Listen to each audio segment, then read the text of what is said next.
So ang tinutukoy ni Kuya Mel ito, yung banyan niya na nagsimula daw yan sa cutting sa kasi laki ng thumb. Tapos fuse siya ng fuse. In fact meron dito, palatandaan na talagang fuse yun. Ayan oh. Oh, fuse talaga. Pinagsama itong dalawang sanga na to Para madaling lumaki. para ma-achieve yung ganyang kalaki. Hirapan yung muko si kabonsay. Di ba? Tingnan nyo naman ang ugat. Yan ang binabayaran dyan. Oh.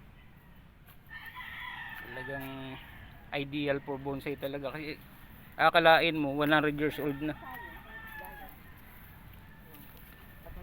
Kuya Mel, salamat ha. Salamat sa opportunity na ma-video itong mga halaman mo. Uy, eleksyon na pala oh. Malapit na naman magbotohan. Uy, may suha pa pala rito. Ang laki ng bunga oh. Ang laki, ang dami pala.